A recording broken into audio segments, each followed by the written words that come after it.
Class के बाद submit कर देना उसको, ठीक है। हम पढ़ रहे थे लास्ट क्लास में रेगुलेशन।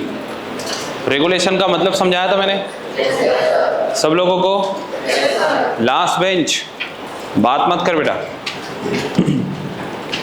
रेगुलेशन ऑफ रेस्पिरेशन, मतलब रेगुलेशन कैसे हो रहा है, कंट्रोल कौन कर रहा है, कब रेट ऑफ रेस्पिरेशन कम हो रहा है, कब रेट ऑफ रेस्पिरेशन बढ़। रेट ऑफ रेस्पिरेशन मतलब रेस्पिरेशन करने की स्पीड, है ना।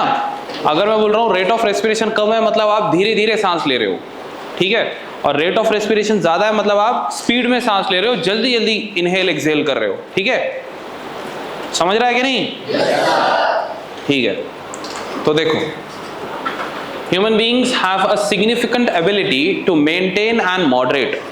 सबसे पहले दो वर्ड यूज किए इन्होंने, मेंटेन एंड मॉडरेट। मतलब मेंटेन करने के लिए भी और मॉडरेट करने के लिए भी। मतलब मेंटेन करना मतलब उसको कम ज्यादा करना, राइट। और अगर बढ़ जाए तो उसको कम भी कर सकता है, moderate. The respiratory rhythm to suit the demand of the body tissue. मतलब रेस्पिरेटरी जो रेट ऑफ रेस्पिरेशन है उसको मॉडरेट करना है, उसको मेंटेन करना है। और कितना करना है? इतना करना है कि जितना बॉडी की डिमांड है। समझ में आया? कितना मेंटेन करना है, कितना मॉडरेट करना है, कितना कम करना है, कितना ज्यादा करना है रेट ऑफ रेस्पिरेशन? उतना करना है जितना बॉडी की डिमांड है। तो इसीलिए सेकंड वाली लाइन में बोला है कि demand, the demand of the body tissue, ठीक है। तो रेस्पिरेटरी रिदम इतना होना चाहिए कि वो सूट कर सके demand of the body tissue. समझ में आया? पक्का? Okay, fine. Now this is done by the neural system. Neural system कौन करेगा? ये न्यूरल सिस्टम, ओके। तो अब इसको लिखेंगे। देखो, सबसे पहले लिखेंगे हम न्यूरल सिस्टम।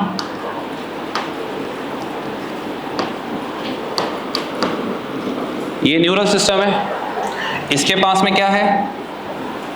इसके पास है एबिलिटी। एबिलिटी किस चीज की है?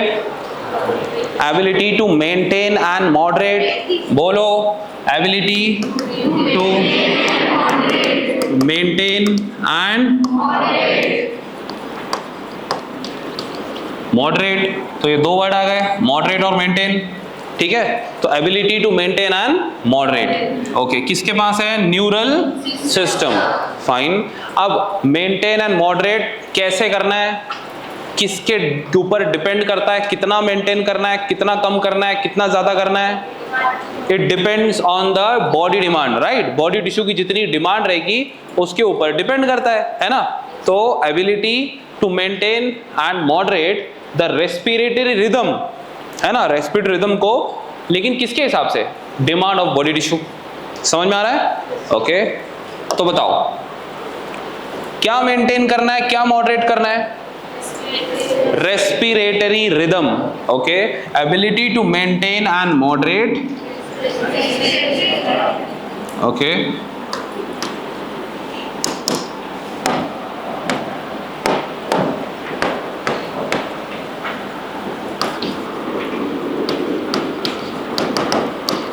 रेस्पिरेटरी रिदम, समझा? अब न्यूरल सिस्टम के पास एबिलिटी है to maintain and moderate respiratory rhythm, लेकिन किसको सूट करना चाहिए? यस, तो यहां लिखेंगे हम, क्या लिखेंगे? Which suits the demand of body tissue. क्या तुम्हें ये समझा? मतलब न्यूरल सिस्टम के पास क्या है? एबिलिटी किस चीज की? मेंटेन करने की। और किसको? किसके हिसाब से? जो सूट करे हमारे बॉडी की डिमांड। हमारे बॉडी की डिमांड अगर कम है, मान लो अभी मैं एक जगह खड़ा हूं तो ज्यादा ऑक्सीजन लग रहा है कि डिमांड, बॉडी की ऑक्सीजन डिमांड कितनी है? तो इसीलिए रेट ऑफ रेस्पिरेशन भी क्या होगा? अगर मेरे बॉडी का ऑक्सीजन डिमांड बढ़ गई, क्यों बढ़ेगी? मैं भागने लग गया तो बढ़ेगी। तो ऑक्सीजन ज्यादा अगर चाहिए बॉडी को, ज्यादा चाहिए मतलब डिमांड ज्यादा है ना, तो डिमांड ज्यादा है तो रेट ऑफ रेस्पिरेशन भी, मतलब रेस्पिरेटरी रिदम। समझा? क्या तुम्हें यह समझ में आ गया? कोई प्रॉब्लम है?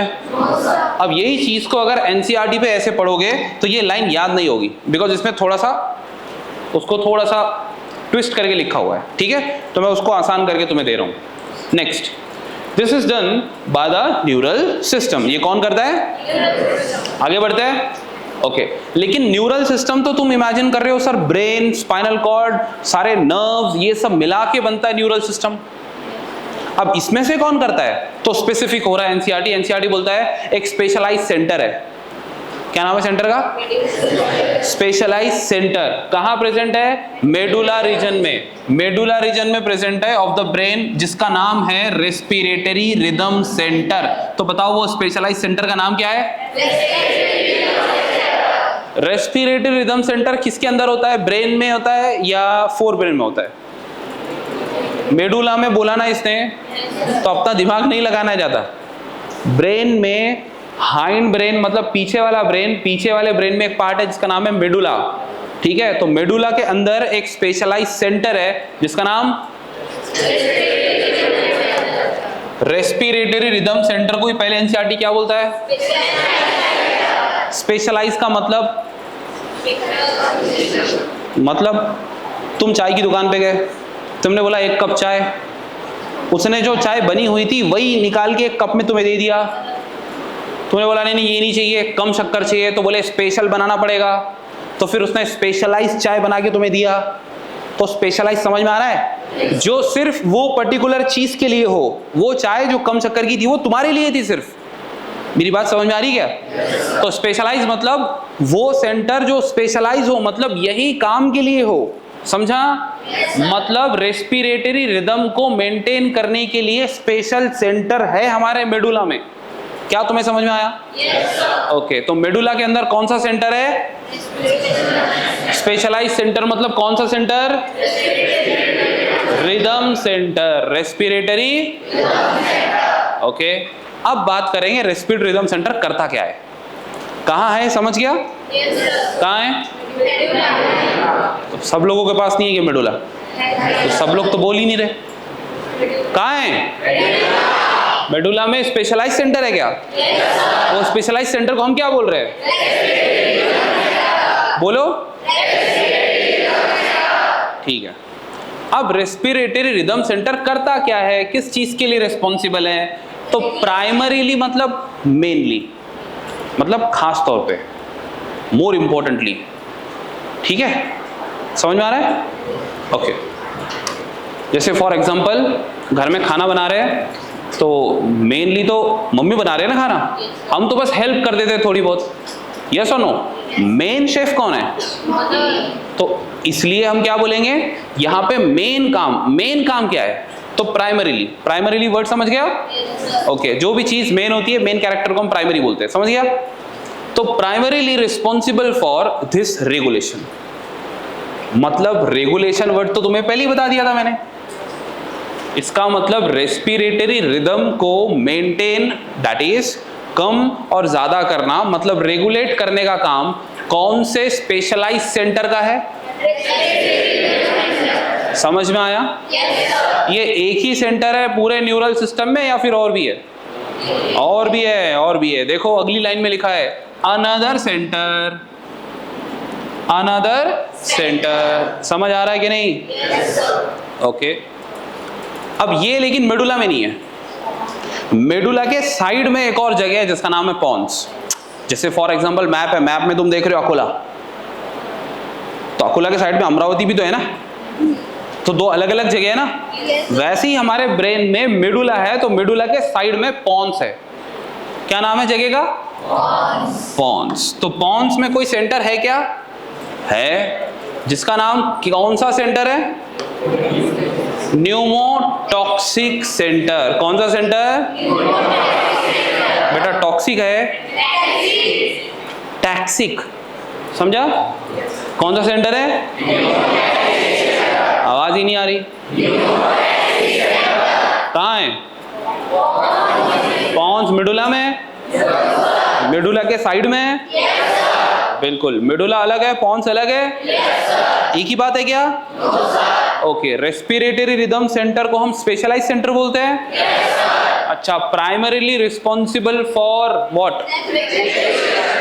तो बताओ, अगर मैं पूछा कि विच centre is primarily responsible for the regulation of respiratory rhythm? Respiratory rhythm को मेंटेन करने के लिए रिदम सेंटर ही तो है ना, उसका नाम ही रिदम है। समझा? कोई डाउट है? लेकिन ये मेडुला में था। एक और सेंटर है जिसका नाम न्यूमोटॉक्सिक नहीं, टैक्सिक। टैक्सी होती है टैक्सी, हाँ वैसा टैक्सिक। तो न्यूमोटैक्सिक सेंटर पॉन्स में है। अब ये क्या करता है? मॉडरेट मतलब कम या ज्यादा?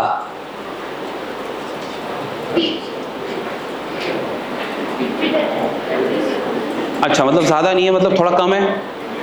मैं क्या बोल रहा हूं सुनो, तुम गाड़ी चला रहे हो और गाड़ी तुम स्पीड में भगा रहे हो, मैं बोल रहा हूं स्पीड मॉडरेट करो, मतलब स्पीड जो हाई है ना उसको कम करो, लेकिन एकदम बंद कर दो क्या? नहीं नहीं, गाड़ी चलती रहनी चाहिए, मतलब एकदम भी कम नहीं करना है, चलते रहना है, लेकिन इतनी स्पीड में नहीं चलना है। कुछ समझ में आ रहा है? ओके।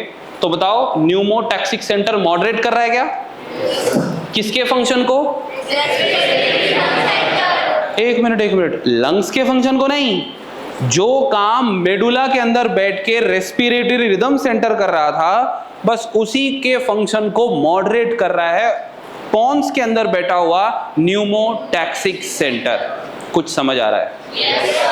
देखो, लिखा हुआ बहुत कंफ्यूजिंग मैनर में है, लेकिन मैं जो फ्लो चार्ट बना के दूंगा उसमें तुम्हें सब समझ में आ जाएगा। समझने की कोशिश करो, ठीक है? तो सबसे पहले हम क्या करेंगे, अब ये दूसरी लाइन पढ़ लेते हैं। Neural signal from this centre can reduce the duration of inspiration and thereby alter the respiratory rate. ये बोल रहा है न्यूमोटैक्सिक सेंटर से न्यूरल सिग्नल निकलेंगे। अब सिग्नल कहीं से निकला है तो कहीं जाएगा ना, कहां से निकला है? हम कौन सा अभी कौन सा सेंटर पढ़ रहे हैं? हमने एक सेंटर मेडुला में पढ़ा, एक सेंटर अब हम कौन सा पढ़ रहे हैं? जो कहाँ है? बोलो। पॉन्स में कौन सा सेंटर है? बोलो। Pneumotaxic centre. बोलो। कुछ लोग सर्टिफाइड मनूस है, वो फिर भी बोल रहे हैं बेटा अगर पकड़ में आ गए ना, ठीक है। तो न्यूमोटैक्सिक सेंटर से सिग्नल निकला या सिग्नल आया? निकला। वो सिग्नल जा रहा है मेडुला के अंदर जो सेंटर है उस पर, क्या नाम है? मान लो पॉन्स के ध्यान सुनना, मान लो पॉन्स के न्यूमोटैक्सिक सेंटर से सिग्नल निकल कर गया रेस्पिरेटरी रिदम सेंटर पर, तो उसके फंक्शन को वो मॉडरेट करेगा या बढ़ा देगा? पक्का? अच्छा, अब रेस्पिरेशन में दो चीजें होती है, एक तो इंस्पिरेशन, दूसरा पक्का? तो देखो यहां पढ़ते हैं, ये क्या बोल रहा है? रेस्पिरेटरी रिदम सेंटर के फंक्शन को मॉडरेट कर दिया, ठीक है। यहां देखो क्या बोला, कहां गया रे? हाँ, ड्यूरेशन ऑफ इंस्पिरेशन। चलो यहां से पढ़ो। न्यूरल सिग्नल गया था सेंटर पे, ठीक है, और रिड्यूस कर दिया। रिड्यूस मतलब बढ़ जाना, कम हो जाना। अच्छा, किसको कम किया? ड्यूरेशन को। ड्यूरेशन मतलब समझता है? टाइम। 3 घंटे का पेपर होता है, पहले पिछले साल तक 3 घंटा 20 मिनट तक पेपर होता था नीट का, अब फिर से इस साल 3 घंटे का पेपर हो गया है, बिकॉज 20 क्वेश्चन कम हो गए ना, ऑप्शंस हट गए, तो ऑप्शंस ऐड हुए थे तो 3 घंटा 20 मिनट का पेपर होता था। तो ड्यूरेशन कम हुआ या ज्यादा हुआ? अरे बोलो ना, पक्का? तो जब ड्यूरेशन कम होता है तो हम क्या बोलते हैं? रिड्यूस हुआ। यस और नो? तो reduce the duration of respiration. अब बताओ, रेस्पिरेशन लिखा है या इंस्पिरेशन लिखा है या एक्सपिरेशन? हाँ मतलब इंस्पिरेशन, इंस्पिरेशन ऐसे ही तो होता ना, ऐसा होता क्या? ठीक है, तो ध्यान से सुनो, इसलिए मैं तुम्हें बोल रहा हूं, मतलब जो सिग्नल इसने भेजा था वो सिर्फ इंस्पिरेशन को रोकने के लिए, इंस्पिरेशन को कम करने के लिए, एक्सपीरेशन को नहीं। अब सवाल ये उठता है क्यों एक्सपीरेशन को क्यों नहीं रोका? दोनों को रोकना चाहिए था ना भाई। तो सुनो, वो इसलिए, अगर मैं तुम्हारे पास में एक बलून दूं, सबके पास एक एक बलून दे दिया, ठीक है, अब वो बलून के अंदर हवा ब्लो कर रहे हैं सब लोग मिलके, एक में नहीं, सब अपने अपने अलग अलग में, थोड़ा बड़ा हुआ और बड़ा हुआ, अब वो इतना फुला लिया है तुमने कि अगर इसके बाद फुलाओगे तो फट सकता है, लेकिन तुम्हें लग रहा है कि थोड़ा सा और हवा अकोमोडेट हो जाएगी, तुमने और फूंक दिया,